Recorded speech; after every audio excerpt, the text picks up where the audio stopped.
welcome back to my channel. Today we're gonna be doing Melly's hair. She's like, who are you talking to? I'm gonna show them how to do your hair. No, why not? We gotta do your hair, boo boo. But today we're gonna be doing Melo's hair and we're gonna be getting to some juicy topics. Y'all had some good questions and topics for me to talk about. So we're gonna get into those. So we're gonna get into it. I know it's been a minute. I know it's been a while.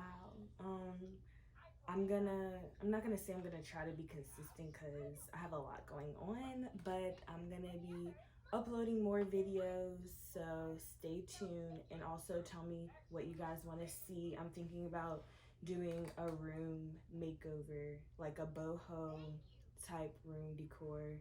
So that's my next project, so I might film that. I also have an art business, so I might do some like DIYs and arts videos. I don't know, just let me know what y'all want to see. But without further ado, let's get into questions. So I might not answer all of them, but I'm gonna try to get to as many as I can, and if not, we might have a part 2. So first question was, did I have postpartum depression? For those of you who are not familiar, it's usually like after the mom gives birth, she has like anxiety, crying spells, mood swings, difficulty sleeping from all the like physical and mental changes that your body just went through. And it's really common, and yes, I did have it. I remember crying for like the littlest things, and I was just like, it was a lot. I vaguely remember, but I do remember like it was overwhelming, and Melonie was like waking up every hour and crying, and I'm just like, what in the world? Like, I was like, oh my gosh. But yes, I did. I think it only lasted a couple weeks. It wasn't like months, so it wasn't horrible, but it was like definitely a shock right after you give birth. So yeah, it's very common, but we got through it. Someone asked what was like I guess from finding out I have the baby to having the baby. At first it was rough, and I was like in shock. Like usually I think for everyone, unless they're like planning to have a baby, when it's unexpected, you are in shock a little bit. But you just, for me, my mind immediately went to what I need to do to start preparing. And it feels like you don't have a lot of time, but you really do, because 9 months is a long time to plan. And hopefully if you like use up all the time, you'll be well prepared. You're not going to be 100% prepared, but you'll have a good idea if you're more prepared of what you're going to do. So mentally, my mind is always like, everything happens for a reason. So to figure out what did I need to do, if I was going to take a semester off for my senior year or what. So I ended up going to my counselor and found out I only needed one more class to graduate. So I just took that class over the summer and gone ahead and graduated early, so I could have basically like half a semester from May to January to because I had her in October, so I had that time to spend time with her and figure out what I was gonna do. So then during that process, I had to apply to colleges because I was still going to college in the next semester in January. So I did everything I need to do that. Went to college visits. I was like, everybody's gonna be staring at me with this big old bump, but it's okay. Just had to keep pushing through, and my family was a big support after everyone went through the shock phase and the disappointment. We got through it. And then what else? I'll talk about, a lot of people asked family reaction. So of course they were like devastated at first. Like even I was like, not me, like But it can happen to anyone, like, just things happen. I'm gonna just say that things happen. But after we went through everything, they were like asking a lot of questions, like, how did this happen? Had to tell other family members, and they were like, what? But after everyone was like past the initial shock phase, everyone was really supportive and just said, like, you still need to do what you need to do, and pushed me to get things done and not to just settle and be like, oh, I'm gonna just go to work at a basic job and like not do anything. But no, they pushed me to still reach after my goals and do what I needed to do because they saw the potential as well.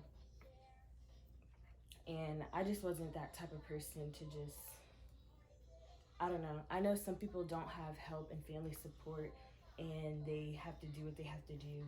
But in my situation, thankfully, I had a lot of family support, and I'm really thankful for that because, I don't know, things could have been way different. So, yeah, that's how my family reacted. Shocked, but then loving and supportive, and now that everyone loves her. And they're just glad that I'm still doing what I need to do to finish school and have a good job and support me and Melonie and our future family. Someone asked about how has my everyday routine changed. So, of course, when you don't have a baby, your basic routine is based around you. But when you have a child, everything is based around the child. So whatever her schedule is, I base my schedule off of her. So, for example, she goes to school, she goes to daycare. So while she's at daycare, I have all that time to get to work and do what I need to do. So our typical day would look like we wake up around, I try to get up at 7 and then get dressed, get her clothes out, get everything prepared for whatever that day before she wakes up at around 8. And sometimes she's still asleep, but I have to wake her up. And I wake her up and get her ready for daycare, feed her breakfast. So then we're probably at the daycare around 9:30. What you doing? What you doing, boo-boo? What's the matter? You sleepy? She's acting sleepy. I guess she is sleepy. But, so, yeah, we'll usually get to daycare around 9:30. And then, after that, I'll go do what I need to do. Usually, it's working, and right now I have my own business, so I'm working. It's art and fashion, so I usually have commissions that I need to do and paint. I'll run my errands during that time until around 4:30. Then I'll go get her. So then after I get her, sometimes she has swim afterwards. So then I'll take her straight there to swim practice, or we'll just come home. She'll play a little, eat dinner, play some more. And most of the time I don't have time to do like work or anything extra at that time. But like when I'm in class, I'll try to do like at least a homework assignment or school if I need to, but I try to get everything done before she comes back because I know that I have to give her my undivided attention and watch her because she's in the toddler stage and they like to get into everything. So I try to give her that time when she comes back because it's only a couple hours until we go take a bath at 7 and then start getting ready for bed. I'll let her play a little, and then bedtime, we try to be in the bed at 9. So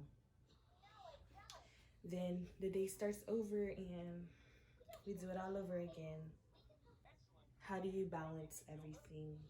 So I think for me, a big thing is planning. So I have a planner, I have like a calendar that I write on. I try to keep everything I try to write everything down and stay on a schedule. Schedules really help. It also helps, like my family helps me. If I really need to go do something, like I have an intern at like 4:30. After she comes back home, then I'll ask, my parents to watch her for that hour or two. So when I need help, then I ask my family if it's outside of like daycare hours. But I just usually do that.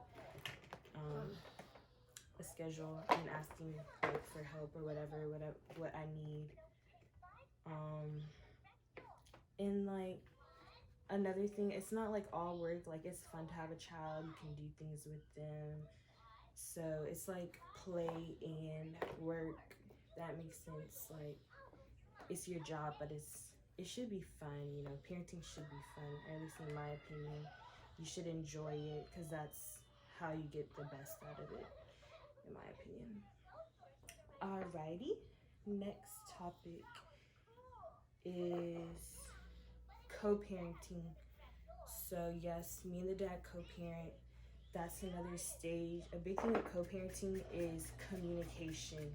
So especially when the mom and the dad are not together, it's important to communicate, tell each other, this is how we're gonna do this, and hopefully everyone sticks to the agreement. In our case, that was a big deal. We had to sit down and talk because some things weren't working out. So we were just like, okay, so let's see how we can do things differently. And so we do things together. We'll go to the pool. We'll go to the park. She'll see that side of the family, go to their events and dinners. So co-parenting is really good. It could still improving, but that's how we do things. Just let me know your schedule and I'll let you know mine, and what time works and what day this works and what day this doesn't work, and establish what type of relationship you guys want to have. So do you just want to talk when you drop off the kids, or you just want to have brief conversations when you see the person, especially if you know there's going to be a disagreement or anything. You put your lip gloss on? Yeah, so if you know there's going to be a disagreement, you want to hi, bye, keep it moving. But, or you could have a cordial relationship, which is kind of what we have, cordial. We have some conversation while we're there, but mostly it's focused around Melonie and whatever we're doing for her. All right, this is my topic that I wanted to get into. This is a good question about dating as a young mom. So at first I was like, no, I don't want to date. You dancing? At first I'm like, no, I don't want to date. I just need to focus on me and Melonie. Like that was my goal, just focus on me and Melonie. But like in college, guys are gonna approach you, and all of them knew that I had a kid.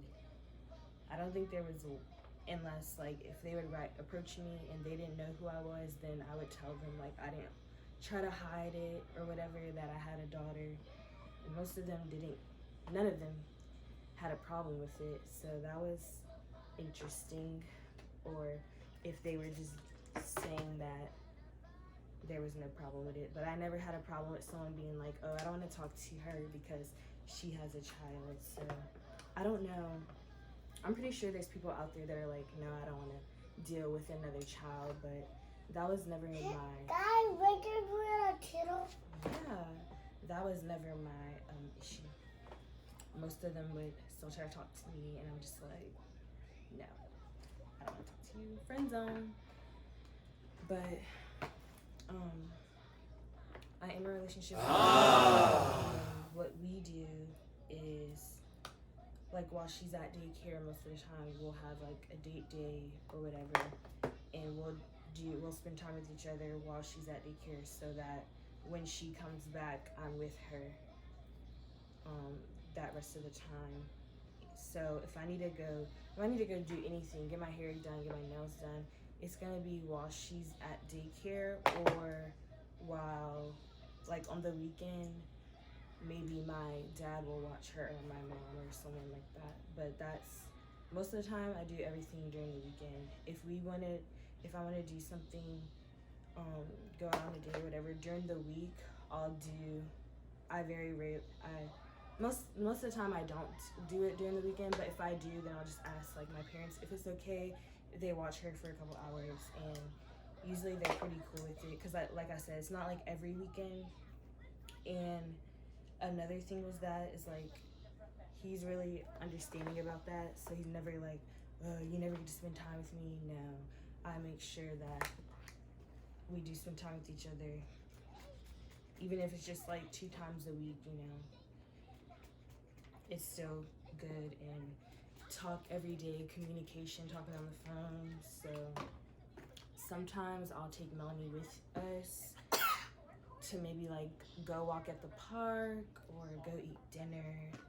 So she is comfortable around him as well, and it's really not hard for me in that area with dating, but I just make sure that before each relationship I discuss, you know, I do have a child, these are some things that are different. Are you willing to do this? Are you comfortable with this? You know, like, you have to have that. You okay? You have to have that communication aspect, especially. And then you have to talk about how they are gonna conduct themselves around the dad or the mom and all of that. So, it could be tough for some, like, if you're a single mom, it could be tough for some guys to, like, understand or get used to that, but that's why it's important to talk about those things before you get into the relationship, so that you're not caught off guard when they're not doing the things that, when they're not comfortable on the level that you expected them to be. So that's that. Someone asked about my transition from teenager to mom. So like I said, of course, that was a shock at first, but like after she came, it just, everything clicks. Like, motherhood, you gotta, you know, feed the baby, and everything's, when the baby's born, everything evolves around the baby, for real. Like, everything. You don't even think about it, it just happens. Like, everything clicks too. So like, you learn your baby, you learn what they like, you learn what they don't like, you learn how to adapt your schedule. Everything just starts clicking. At least that's how it was for me. When they come, like, you don't have a choice. You can't be like, oh, I don't want to be a mom today, you know. It's just, this is what I need to do today for her. This is what I can't do, whatever. That was another thing. Some things I wanted to do, like go to the football games or go hang out with friends. You can't really do that, you know, because you have a child, unless you have someone that can watch them the couple hours. But like I said, you don't want it to be like a regular thing, like every weekend. Well, some people can do that, but for me, it's not a regular thing. And I don't feel like I'm missing out. Really, I don't really feel like I'm missing out on anything.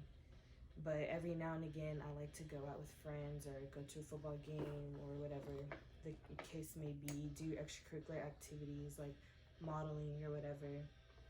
But like I said, my family's pretty supportive in that, and when they know like there's something that I want to do, then they pretty much are cool with that, and will take her for that time being. So are you putting on my lip gloss? Ma'am, it's all over. You're supposed to put on your lips. It's all over your face. What's going on, sis? What's going on?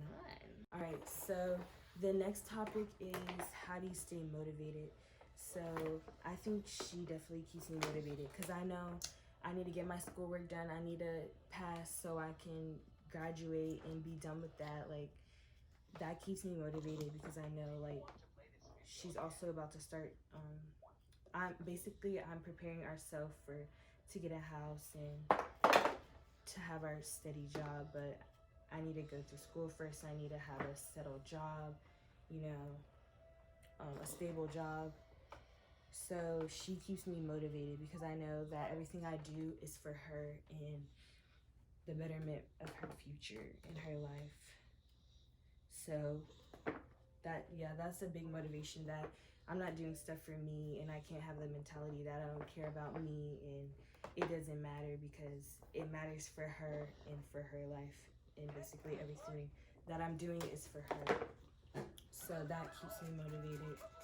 And also what keeps me motivated is I know people are looking at me and wondering how I'm gonna make it, what my next move is gonna be, or some people are looking at me because they're in the same situation, or they're gonna have a kid one day and they want to see, you know, that I want to be an inspiration for people to know that they can make it through whatever, and things happen, but you got to keep moving and you can still accomplish your dreams. And I also have goals for myself that I want to accomplish, so that keeps me motivated.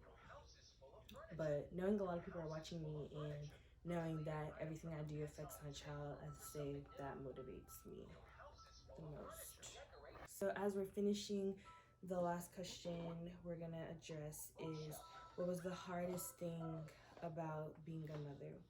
So for me, honestly, it's a lot of good times. Like, Melonie's a good baby. I'd say the hardest part is, like, you don't get any breaks, you know. You gotta keep watching your child, you gotta keep moving. You can probably catch a break, but it's only gonna be for a couple hours. It's not gonna be like, oh, I'm gonna rest this week and not do anything type thing.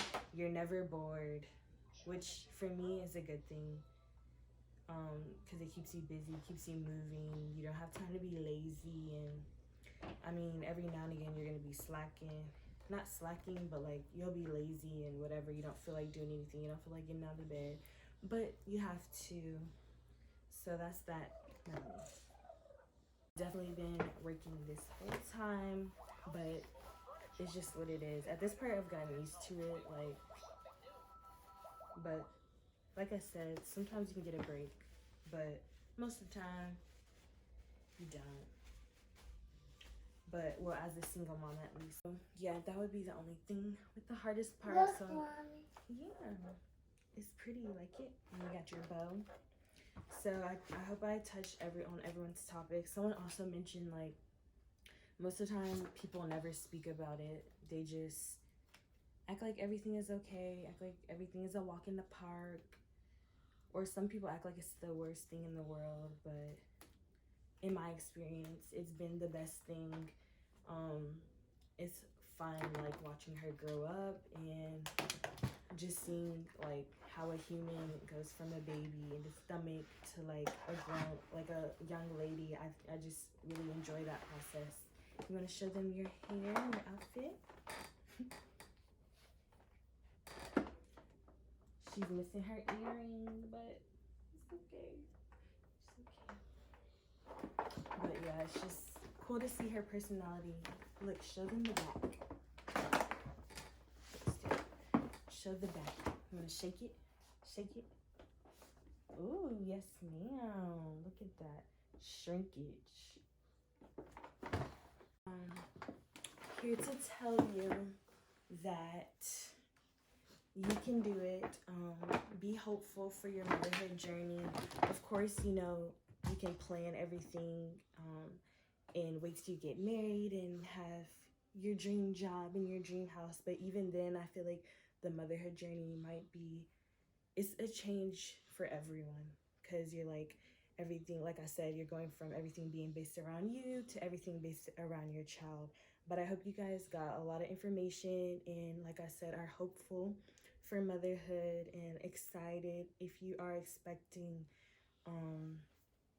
Yeah, but stay tuned for more videos and let me know what you guys want to see in the comments. Like I said, if there was topics that I left off, you can leave them in the comments or let me know so I can do a part 2. Until next time. Thanks for watching. Bye. Bye. Bye, guys. Bye, guys. And you come back to the and be good. Yeah, come back and be good. Bye. Bye.